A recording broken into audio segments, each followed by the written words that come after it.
Queridos, bom dia. Paz seja convosco. Nós vamos dar continuidade a essa série, abrindo a palavra de Deus em Juízes, capítulo 15.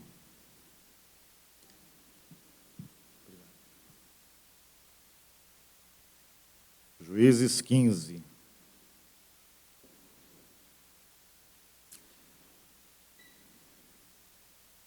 Deixe sua Bíblia aberta aí. Daqui a alguns instantes nós faremos a leitura. Um poeta norte-americano, ele disse assim: a arte de começar é formidável, porém, mais formidável ainda é a arte de terminar.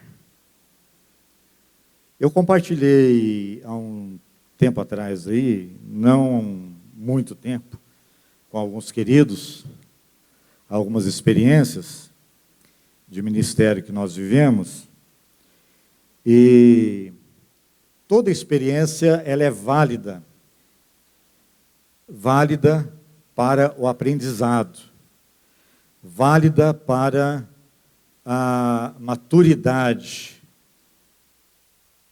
e assim válida para a vida toda. E eu creio que cada um de vocês aqui tem experiências vividas, algumas tristes, outras não foram bem-vindas, outras foram maravilhosas, outras causaram decepções. Todos temos uma ficha dessa. Todos temos uma história mais ou menos assim. Eu me lembro, há pelo menos 45 anos atrás, 45 é o mínimo, né? 47, mais ou menos, ali em São José do Rio Preto, na igreja presbiteriana, estávamos dormindo, eu devia ter uns 13 anos, 13, 14 mais ou menos. Estávamos dormindo e, de repente, alguém da igreja ligou para os meus pais, informando que um jovem da igreja, Esdras, o nome dele era, havia falecido. E aquilo foi um choque para a igreja inteira, para todos.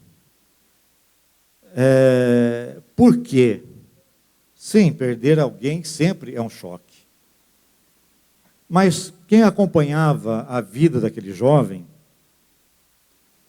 acabaram por entender que Deus, de alguma forma, permitiu o ocorrido.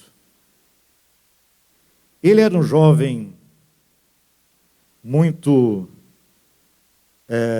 assíduo, não só isso, era um jovem que jejuava muito, era um jovem que orava muito, era um jovem usado nas mãos de Deus,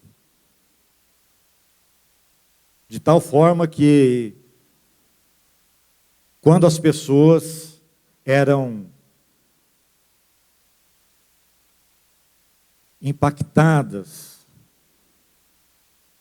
pela palavra que ele trazia, ou mesmo que ele entregava, havia mudanças, haviam transformações. E esse jovem, ele cantava, fazia parte da mocidade também, mas ele tinha fases. Na melhor fase dele, ele orava, ele jejuava, ele estava com Deus, ele estava ali para o que der e viesse. Mas, de repente, alguns meses se passavam, e ele esfriava.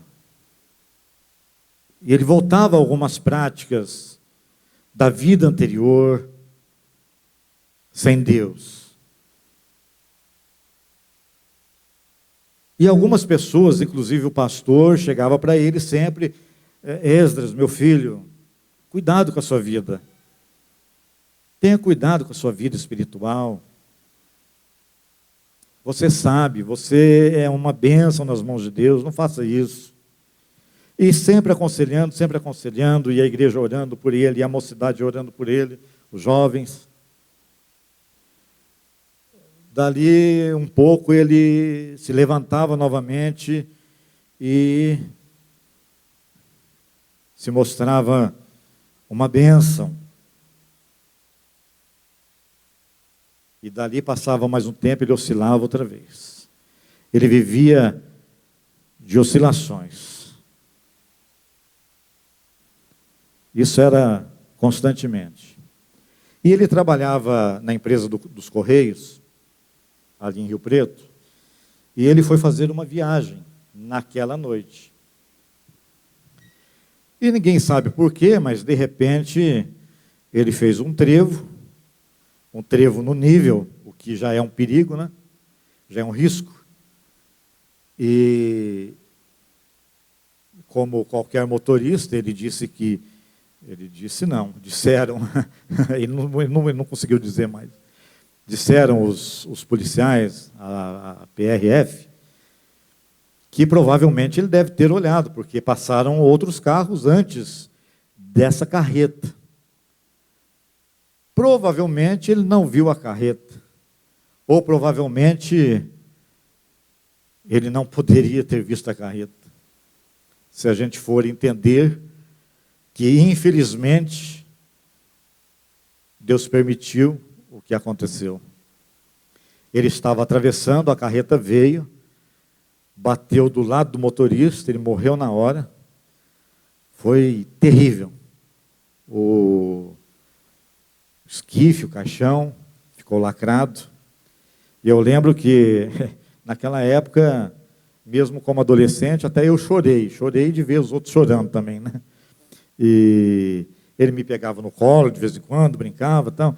Era alguém assim muito da gente, sabe? Aí quando a gente... Isso para dizer que quando a gente vem para esse texto aqui, a gente encontra outro homem que não é diferente. Sansão. Vivendo de oscilações. Ora usado por Deus e ora fazendo coisas que não deveriam. Vamos ler o texto? Podem ficar sentados mesmo. Preste atenção. Passado algum tempo, nos dias da colheita do trigo, Sansão, levando um cabrito, um presente, resolveu visitar sua mulher. E ele dizia assim: eu vou entrar no quarto dela e vou ficar com ela, porque afinal é minha mulher. Porém o pai dela não o deixou. E disse: eu realmente pensei que você tinha muito ódio por ela. Por isso eu a dei ao seu companheiro.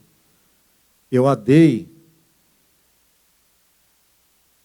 ao seu padrinho.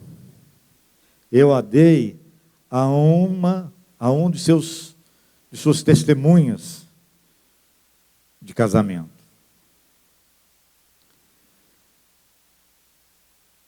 Mas você não concorda que a irmã mais nova é mais bonita do que ela? Olha que simples. Fique com a outra. Não vai ser melhor para você? Ela é mais nova. Onde está o problema aí? Fique com ela. Aí Sansão disse: tá bom. Dessa vez sou inocente para com os filisteus, quando lhes fizer algum mal. Ele já premedita. Eu vou fazer o mal. Só que vocês saibam que eu sou inocente, viu? Sou inocente. Então saiu, apanhou 300 raposas e pegou um bom número de tochas. Amarrou as raposas duas a duas pela cauda, e prendeu uma tocha em cada par. Os historiadores dizem que, na verdade, ele se utilizou não de raposas, mas de chacais. Porque os chacais, eles são maiores que os lobos e menores que as raposas. Eles dizem, né? Os historiadores. E os chacais costumam andar em casais, de dois em dois. Se fosse uma raposa ou se fosse um lobo, ele não teria esse êxito. Então ele lançou mão de um chacal, de chacais, 300. É isso, né? 300 raposas ou chacais, e pegou um bom número de tochas.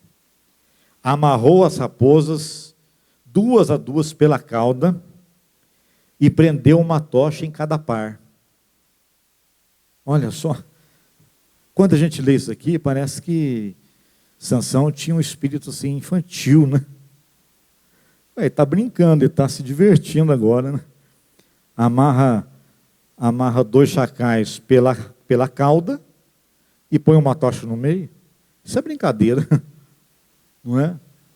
Aí, então saiu, apanhou essas 300 raposas ou chacais, amarrou as raposas duas a duas, tal, pôs fogo nas tochas e largou nas plantações dos filisteus. Assim incendiou tanto os feixes como o cereal, que ainda estava por ser colhido, além das vinhas e dos olivais. Os filisteus perguntaram: quem fez isso? Ah, quem fez? Você quer saber?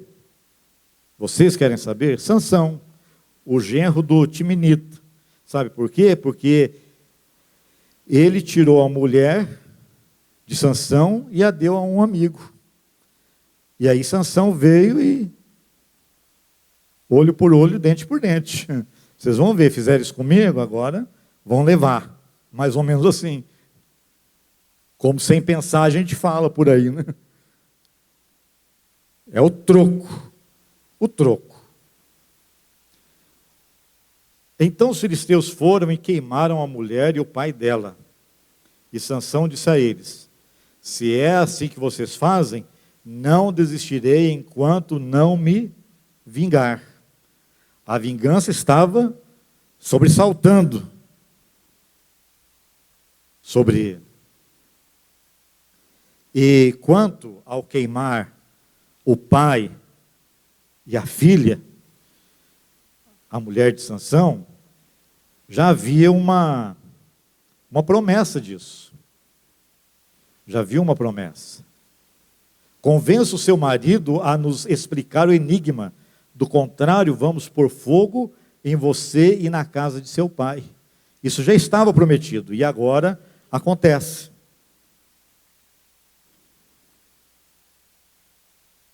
Ele os atacou com fúria, matando muitos deles. Depois desceu e habitou numa caverna na rocha de Etã. Então os filisteus subiram e acamparam em Judá, espalhando-se por toda Leí. Os homens de Judá perguntaram aos filisteus: por que vocês estão nos atacando? Por que estão fazendo isso conosco? Nós já somos escravos. Nós já curvamos-nos para vocês. Por que estão nos atacando?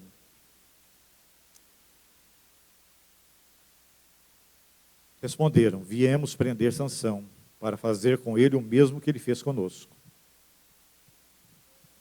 Então 3.000 homens de Judá foram até a caverna da rocha de Etã e disseram a Sansão: quantos homens? 3.000 homens para pegar um. 3.000 homens para amarrar um. Você não sabia que os filisteus dominam sobre nós? Que nós já estamos submissos a eles? Servindo-os? Por que então você fez isso? Ele respondeu: fizeram comigo, eu também fiz. Mexeu comigo, também levou. Você já viu essa novela, essa historinha? Na vida real, às vezes a gente é assim, né? Às vezes a gente age desse jeito. Ah, mexeu comigo, não vai ficar barato, você vai ver. Lá na frente eu te pego. É mais ou menos assim que acontece.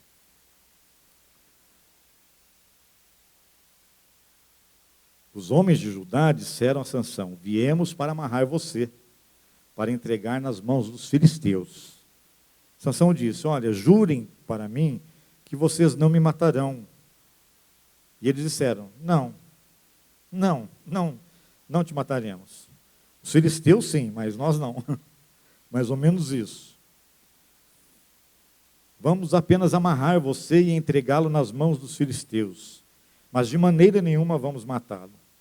Então amarraram com 2 cordas novas e o fizeram sair da caverna, o que pressupõe uma corda nova. Uma corda nova, ela é resistente, não é? Você pega uma corda velha, de repente você amarra, ela arrebenta, mas uma corda nova não, ela é resistente. E há uma corda no mercado aí que alguns compram até mesmo para rebocar carros, né, de tão resistente que ela é.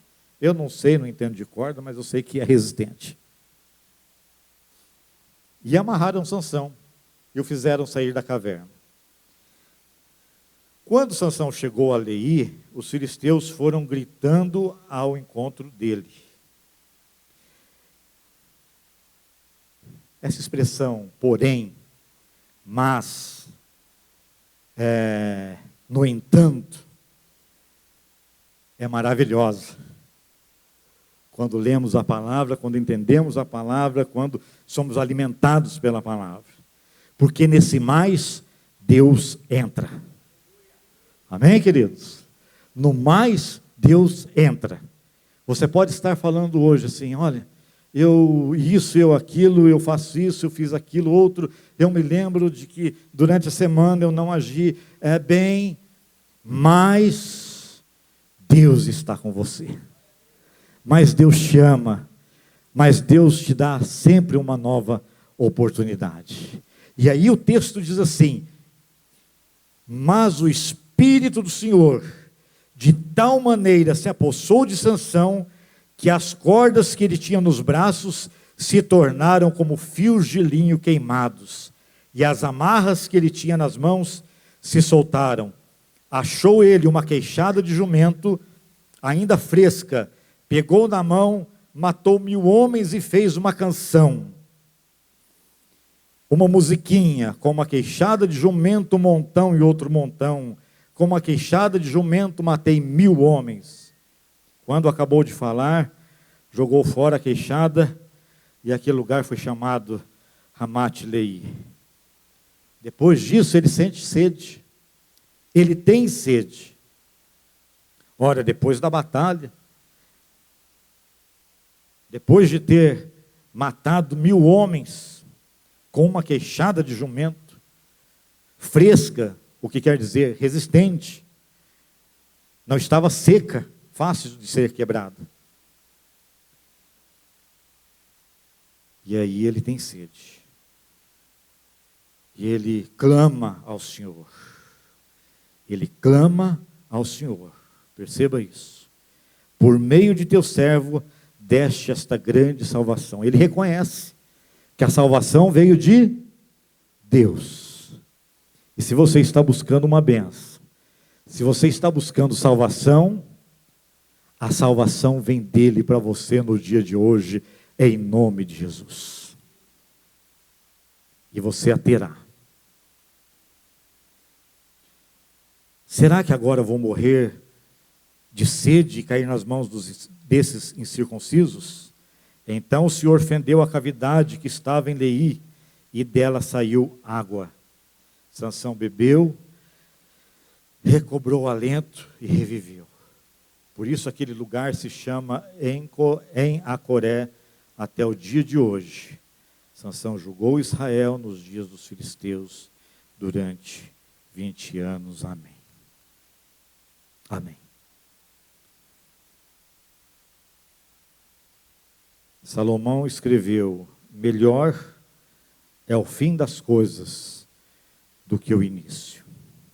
Quem sabe você está pensando aí: olha, se eu dependesse do meu início com Deus, da minha caminhada inicial com Deus, eu estaria absolutamente reprovado por ele. Ah, como eu causei decepções para Deus. Como eu fui infiel a Ele, como eu quebrei mandamentos, como eu não amei de fato, como eu fiz coisas que desagradaram os olhos de Deus, o coração de Deus. E eu tenho certeza absoluta que o Espírito Santo se entristeceu comigo.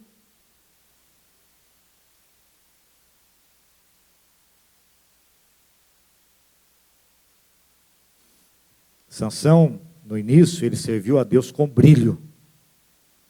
E essa luz ela foi enfraquecendo à medida que ele se entrega e se entregava às paixões.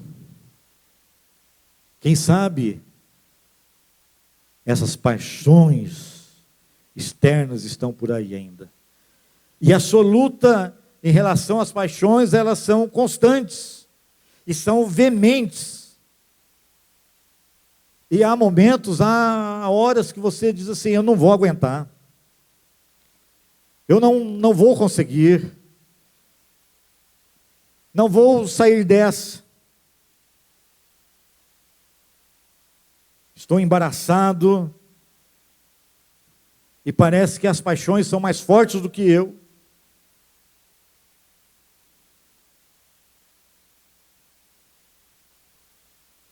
Quando nós lemos a palavra, e quando nós temos uma vida na presença de Deus, a força vem dele, não é nossa. Perceba você que Sansão, ele não era naturalmente forte. Mas o Espírito do Senhor se apossa dele e a força vem. Frágil, fraco, ore ao Senhor, que a força dele virá sobre ti, em nome de Jesus. E você terá como sair de qualquer situação embaraçosa. É o que Deus diz para mim e para você, nessa manhã. De acordo com o Spurgeon, ou Charles Spurgeon, a vida de Sansão foi uma série de milagres e desatinos. E quando nós lemos a história de Sansão, nós observamos isso. Milagres de um lado, desatinos de outro. Quem já assistiu a série de John Wick? Acredito que alguns aqui, né? Ou talvez a maioria. John Wick, conhecido como Baba Yaga, ou Baba Yaga. Quem já assistiu? Já assistiu? Tá, né? Baba Yaga. Sabe o que significa? Bicho papão. O bicho papão. Baba Yaga. Ele vivia no mundo do crime. O que ele sabia fazer de melhor era matar. Era a especialidade dele. Ele matava. Era mexer com ele, não sobrevivia. Quando ele resolve, depois de 2 episódios, sair da vida do crime, alguém, com muita raiva dele, com muita ira, mata o seu cachorro e rouba seu carro. Ele saiu da vida do crime. Mas sabe o que acontece agora? Ele volta. Ah, matou meu cachorro? Roubou meu carro? É agora. É agora. Vai ter. Vai ter. Eu acredito que nessa manhã pode ser também uma manhã de você liberar perdão. E eu estou dizendo isso porque quando a gente tem ou sofre uma traição, ou tem ressentimento de alguém,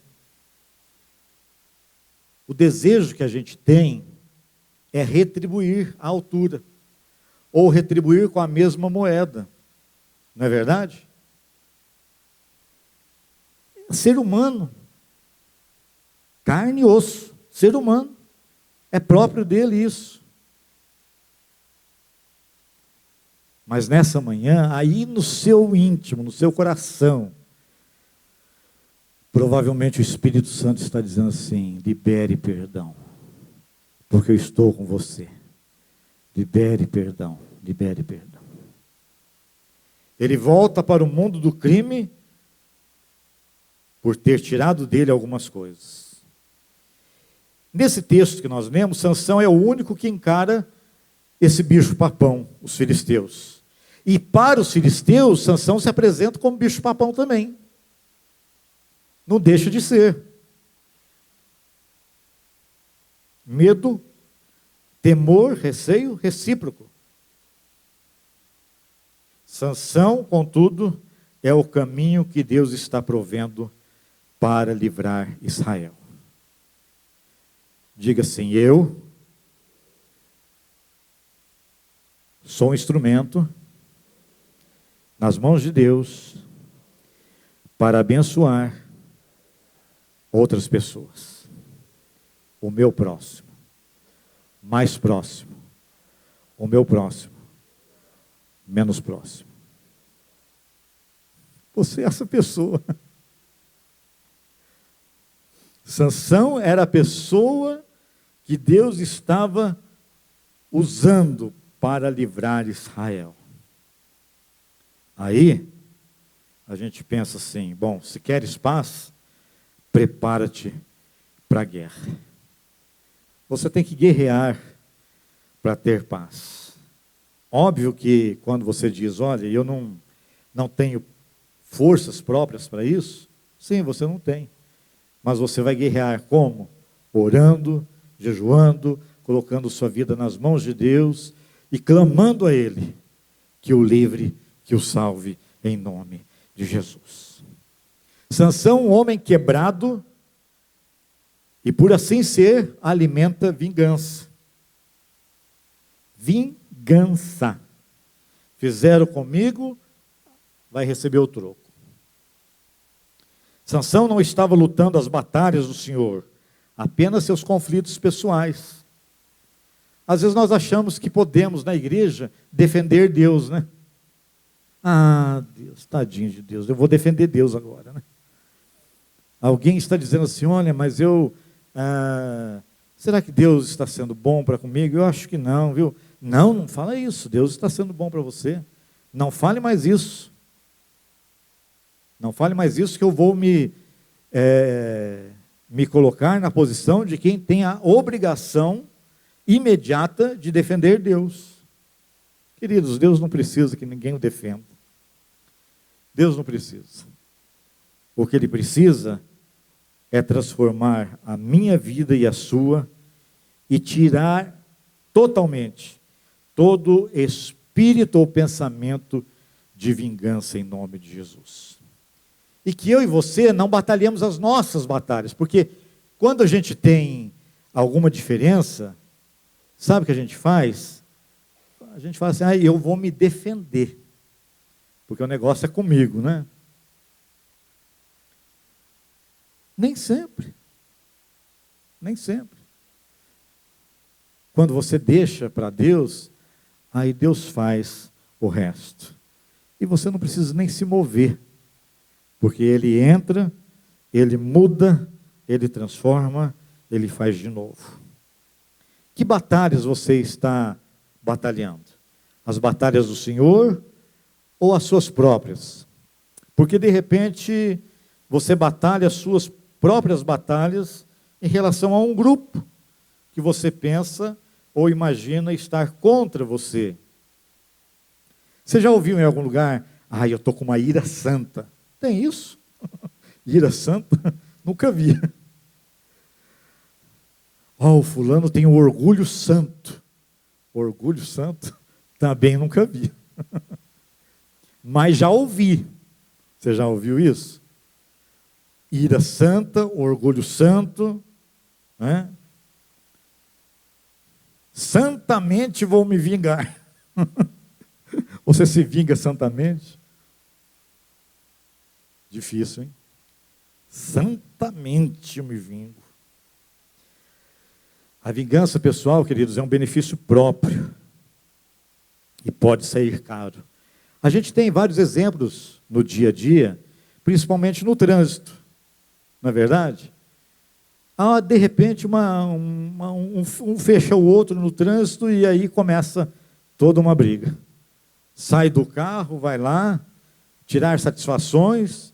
Quem não saiu do carro tem no porta-luva lá um 38, né? E aí a coisa dá ruim. Não dá bom de jeito nenhum. É a vingança. Você me fechou? Você vai ver o que é bom para tosse agora. Né? Você vai ver como que eu te pego agora. Aí chega lá, o outro está armado, pronto, foi a vida. Já era. Quem é Uber aqui sabe o que eu estou falando, né? Sabe o que eu estou falando, né? Isso acontece todo dia. É só ligar o jornal lá, as notícias do meio-dia, né? Globo, Record, você vai ver isso aí aos montões. Aí alguém diz assim, olha, mas sabe, a minha vingança, ela chega a ser até espiritual, porque é uma vingança por zelo. Eu tenho zelo das coisas de Deus, então, espiritualmente, eu tenho esse negócio de vingança. Querido, zelo piedoso pode ser fúria pecaminosa. Paulo, na sua carta aos Efésios 4, 26, ele diz assim, fiquem irados e não pequem. Não deixem que o sol se ponha sobre a ira de vocês, nem deem lugar ao diabo. Vamos ser sinceros? Nós iramos ou não? Sim. Iramos ou não? Sim. Mas o que a palavra de Deus nos ensina? Não fique irado o dia todo. É isso que a palavra nos ensina. Você pode até vir se irar, mas não permaneça irado o dia todo e todo dia. Em nome de Jesus. Joga isso para fora. Fala para Deus que está fazendo mal. Essa ira revestida de vingança. Não permaneça irado o dia todo. Sansão queria vingança, também por conta do seu casamento arruinado. A palavra nos ensina que, embora o seu casamento não havia sido consumado, ele se considerava casado com Tímina, cujo significado para ele era porção, porque ele mesmo disse, olha, conheci uma mulher em Tímina, vai lá e pega para mim, traz para mim. Ele falou isso para os seus pais. Traz para mim. Era a porção dele. Sansão lembra-se que tinha mulher, foi até ela, leva um cabrito para a festa, foi impedido pelo sogro de entrar, descobriu que a mulher dele não era mais. E agora ele está sem dinheiro e sem mulher. Prestou atenção no texto aí? Sem dinheiro e sem mulher.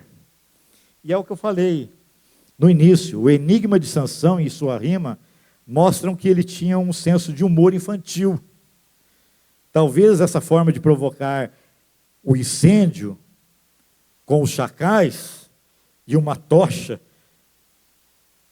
tenha sido uma diversão para ele. Além dele dizer assim, eu vou me vingar, eu vou me divertir também. Vou aproveitar, vou me divertir agora. Porque ninguém vai ver, os chacais são pequenos, né? Vão passar nessa lavoura toda aí, nessa vinha toda, nesses olivais todos, ninguém vai ver o que está acontecendo, de repente eles vão perceber que está sendo tudo queimado. Vai ser uma graça, vai ser maravilhoso isso. E ele se diverte com aquele episódio. E aí a palavra de Deus me ensina que esse homem, quebrado, alimentando vingança, ele também prefere trabalhar sozinho, sem a ajuda de Deus. Lá no versículo 3, nós lemos assim, ele diz assim, mas Sansão disse, desta vez sou inocente para com os filisteus, quando lhes fizer algum mal. Quer dizer, ele decidiu ali, ele mesmo se vingar. Ele mesmo dar o troco. Ele não chega para Deus e clama a Deus. Ele não chega para Deus e diz: Deus, ó, o senhor está vendo o que fizeram comigo? Deram minha esposa para outro. E agora? Eu preciso do teu socorro aí, eu preciso da tua ação, da ação de Deus na minha vida. Não, ele diz: deixa comigo, eu faço. Esse homem quebrado prefere trabalhar sozinho, sem a ajuda de Deus. E às vezes nós, no dia a dia, somos assim, nós nos achamos autossuficientes. Eu estou nessa enroscada, pode deixar que eu vou sair dela. E aí a gente começa a costurar, fazer algumas costuras aqui, ali e tal, e pega aqui, tira de lá, põe para cá, passa e tal. Mas em dado momento a gente percebe que toda essa costura, ou todo esse costurar para cá e para lá, não resolveu nada. Não mudou nada em absoluto. Não fez nenhuma diferença. A situação permanece. O BO, permita-me a expressão, continua. Mas e aí? E aí? Sansão não observou que ele era forte quando o Espírito do Senhor se apossava dele. Parece que ele não se atentou para isso nesse momento, quando resolve fazer tudo sozinho. E às vezes assim somos nós. Nós temos o Espírito Santo de Deus nas nossas vidas. O Espírito Santo é aquele que nos conforta, que nos consola, que nos dirige, que nos guia, que nos orienta, mas de repente, em dado momento, em alguma situação, em alguma circunstância, nós parece que fazemos de conta que estamos sozinhos. Não temos mais companhia alguma agradável conosco. Nós temos até a companhia da nossa família, temos a companhia de alguns amigos, temos a companhia de alguns colegas, temos a companhia de alguns que dizem estar conosco, mas nós perdemos a visão de que Deus está em nós, em nome de Jesus. Perdemos essa consciência, perdemos essa sensibilidade. E queremos fazer tudo com a nossa força, com o nosso braço, com o nosso conhecimento, com o nosso intelecto. E às vezes nós nos frustramos. Nós nos frustramos. Não dá certo. Aí sabe o que a gente faz? A gente vai e chora aos pés do Senhor Jesus. Aí a gente vai e diz: Senhor, só o Senhor é o meu escape agora. Só de ti vem o meu socorro. Salmo 121. Eleva os meus olhos para os montes, de onde me vem o socorro? O meu socorro vem do Senhor que fez os céus e a terra. Senhor, agora é o Senhor ou é o Senhor? Sabe, depois que você já fez tudo, já esgotou suas forças, você não tem mais o que fazer, você se ajoelha, você se prostra. Podia ter feito isso antes, mas ainda é tempo. Depois que você percebeu que não teve jeito, que não conseguiu coisa alguma, você se rende. Você se prostra e diz: Deus, agora é o Senhor ou é o Senhor. Só espero em Ti. E Deus entra com providência e te dá o livramento. Muda as circunstâncias, muda a situação. Aquilo que era problema, agora é solução. Em nome de Jesus. Não tente caminhar ou fazer as coisas por sua conta. Deixe Deus fazer por você. Um homem de Deus, que foi meu pastor também, porque também foi meu professor, reverendo Palmiro Francisco de Andrade, ele dizia assim para a gente na classe, todos os dias, isso era repeticiosamente. Ore como se tudo dependesse de Deus. E trabalhe como se tudo dependesse de você. O que ele estava ensinando aí? Faça o que é para você fazer dentro das suas limitações. E creia que Deus fará o restante que você não pode. Amém, queridos? Não perca isso de vista. Não perca isso, não perca o foco dessa realidade. Trabalhe como se tudo dependesse de você. E ore como se tudo dependesse de Deus, em nome de Jesus. Sansão, naqueles dias, Israel precisava que ele rompesse as cordas e esmagasse os inimigos de Judá. Séculos depois, graças a Deus, Israel precisava, em relação a Cristo, que ele permanecesse amarrado e como ovelha muda fosse levado à cruz. E essa é a razão pela qual nós estamos aqui nessa noite, nessa manhã. Nessa manhã. Por isso que você está aqui, por isso que ele te trouxe aqui. Porque ele ressuscitou. Porque ele está em nosso meio. Porque o seu Espírito continua ministrando ao seu coração coisas que nem eu posso imaginar. Mas ele faz isso independente de mim, de qualquer um. Sansão, um homem quebrado, que conta com a presença do Espírito do Senhor. Você está quebrado? Você se acha quebrado?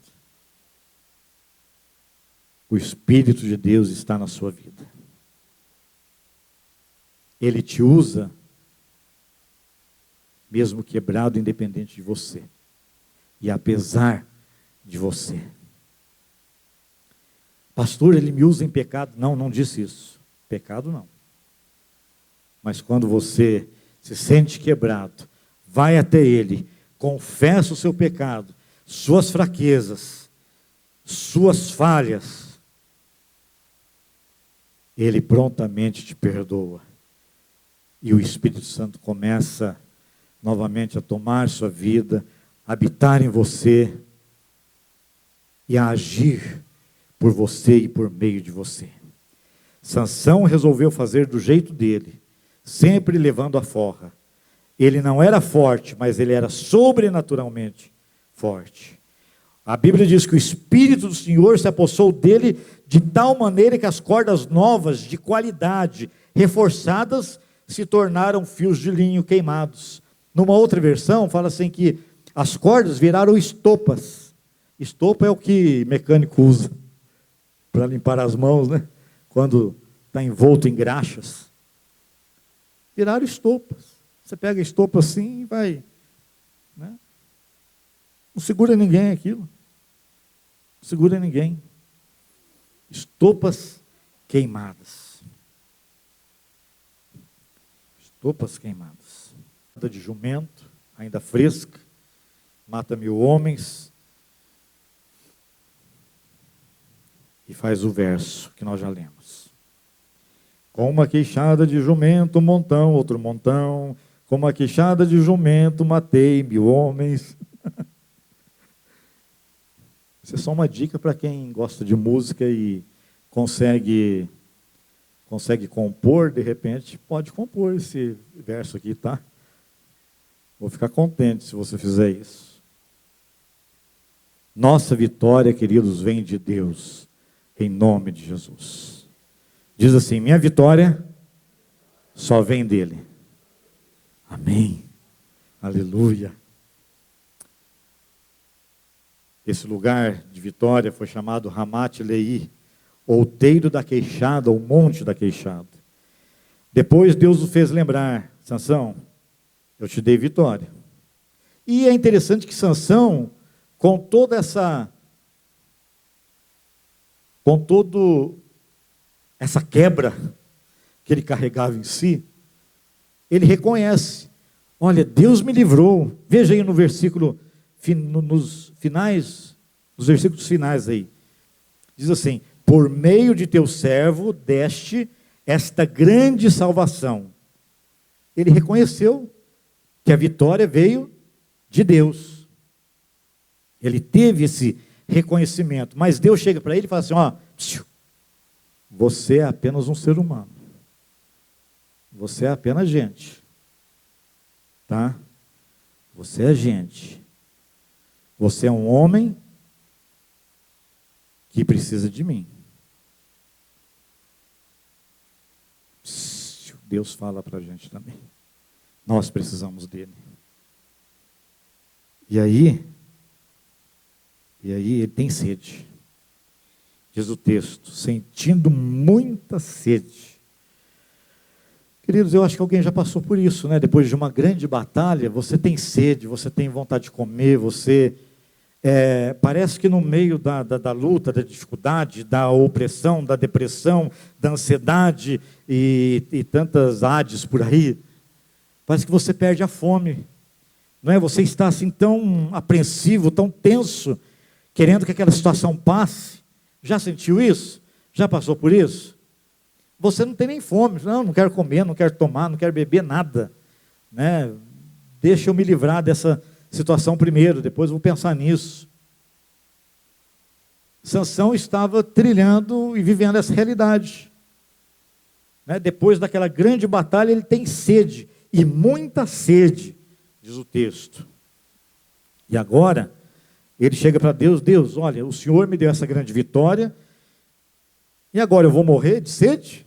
De sede eu vou morrer? Não tem água aqui para saciar minha sede? Eu vou morrer de sede? Depois de uma vitória enorme. Então o Senhor fendeu a cavidade que estava em Leí, e dela saiu água. Sansão bebeu, recobrou o alento e reviveu. E aquele lugar se chama Em Acoré até o dia de hoje. As adversidades deixam-nos desanimados às vezes sem forças para continuar. Precisamos clamar pela água que é Cristo Jesus. Ele é água viva. E Ele está aqui. Ele diz para mim e para você: quer beber?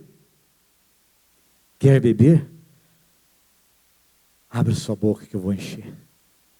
Vou derramar essa água que sou eu na tua vida nessa manhã, em nome de Jesus. Ele vai renovar a sua força. Você vai sair daqui, glória a Deus, renovado por Ele, restaurado por Ele. Você vai dizer: mas será que eu sou eu mesmo? Deus me visitou de tal forma.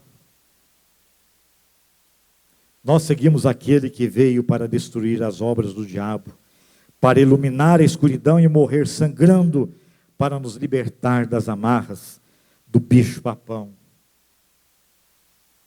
Amém, queridos? Somos livres em Cristo. Aleluia. Ele foi amarrado como ovelha, sim, mas ele virá como leão, e a sua força será conhecida. Aí você diz: quem mata esse bicho-papão? Cristo.